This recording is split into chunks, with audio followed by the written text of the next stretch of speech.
बारे में मैं बता दूं कि यहां पे बहुत सिंपल सा प्रोग्राम रखा गया है। आपको 0.1, 0.2, 0.5 इतने से भी आप गेम को खेल सकते हैं। यानी आपके वॉलेट में 0.1 कॉइन है या थोड़ी बहुत गैस फी है तो आप गेम की शुरुआत कर सकते हैं। ठीक है, आप जब गेम खेलेंगे राइट, तो यहां पे जो डिस्ट्रीब्यूशन है वो कैसे होगा मैं बता देता हूं। जैसे मान ले कि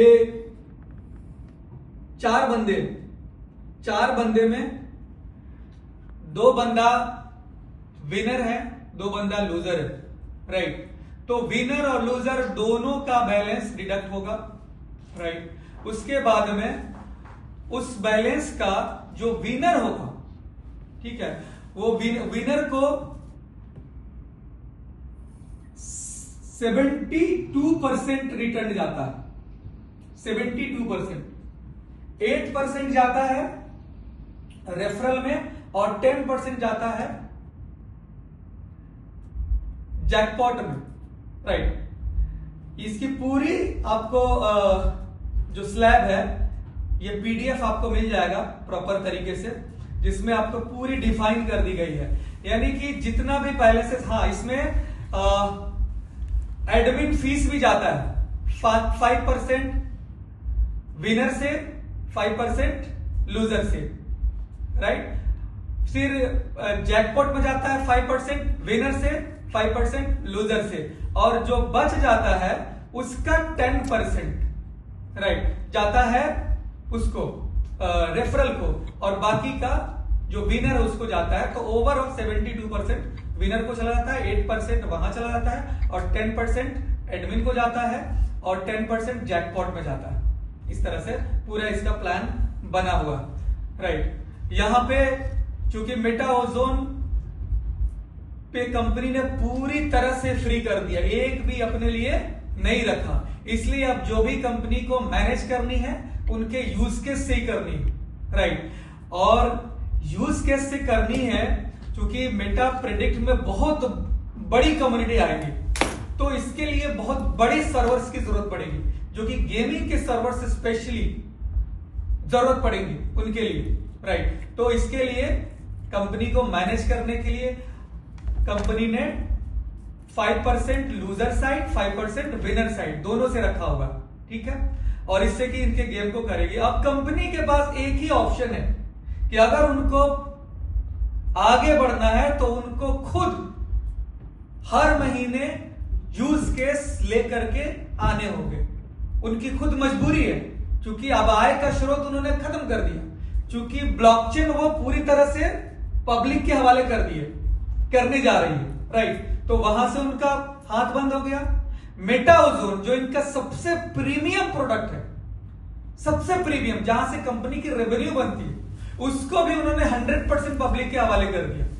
तब कंपनी के पास कुछ भी रहा नहीं, केवल और केवल मेंटेनेंस के लिए जो 15,000 कॉइन है बस वही है। तो वो सिर्फ मेटा ओजोन और ब्लॉकचेन के मेंटेनेंस के लिए है राइट। लेकिन प्रॉफिट के लिए और बाकी फ्यूचर के प्रोडक्ट के लिए पैसे चाहिए कि नहीं चाहिए, तो उसके लिए यूज केस होगा। और ये हमारे लिए सबसे अच्छी बात है कि इसी वजह से अब हमें हर महीने नए नए यूज केस देखने को मिलेंगे राइट।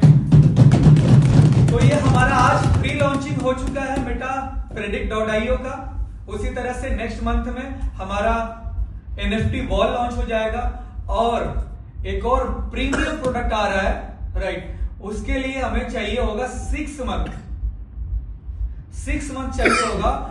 हम वो प्रोडक्ट लेकर आ रहे हैं मेटा ट्यूब, जो कि वाकई में गेम चेंजर साबित होने वाला है। यानी कि वो अलग ही, जो आज के डेट में हम लोग एप्पल देखते हैं ना, गूगल देखते हैं, माइक्रोसॉफ्ट देखते हैं, इस लेवल की प्रोग्रामिंग आपको मिलने वाली है मेटा ट्यूब के शक्ल में, जिसके अंदर आपको यूट्यूब का भी बेनिफिट मिलेगा और साथ ही साथ जो आज हम लोग जूम पे मीटिंग करते हैं इसका भी मिलेगा, और बहुत सारी कॉन्फ्रेंसिंग सॉफ्टवेयर्स आपको मिलेंगे। और ये सारे के सारे हमारे ब्लॉकचेन पे काम करने वाले Web3 प्रोडक्ट होंगे।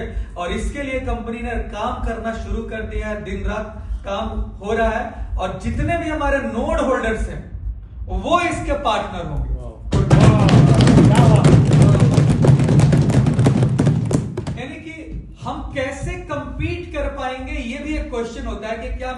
लॉजिकल कह रहा हूं या नहीं कर रहा हूं?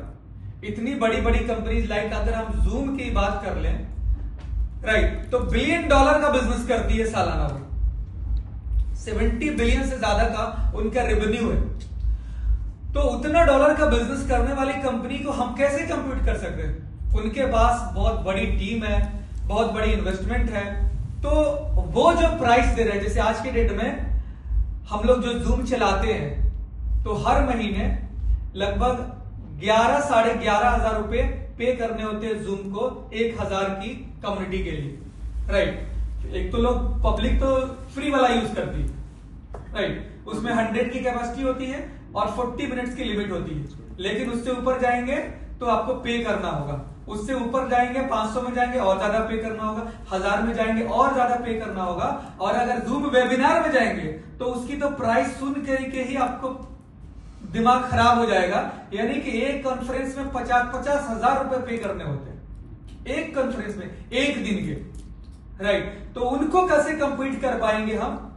तो वो ऐसे कंप्लीट कर पाएंगे क्योंकि ये जितने भी प्रोडक्ट चलते हैं ये सारे के सारे चलते हैं सर्वर्स के ऊपर, और जूम हो या कोई भी कंपनी हो या माइक्रोसॉफ्ट हो, उन लोगों ने खुद का सर्वर लगा रखा है और खुद ही मेंटेनेंस करते हैं। उसका भाड़ा, उनकी एक्सपेंसेस, उनकी मेंटेनेंस सब उनको खुद ही पे करनी होती है, और इसी वजह से वो ज्यादा चार्ज करते हैं, राइट। लेकिन जब हमारे पास हमारे नोड होल्डर होंगे तो वहां पे कंपनी मेंटेनेंस नहीं करेगी, बल्कि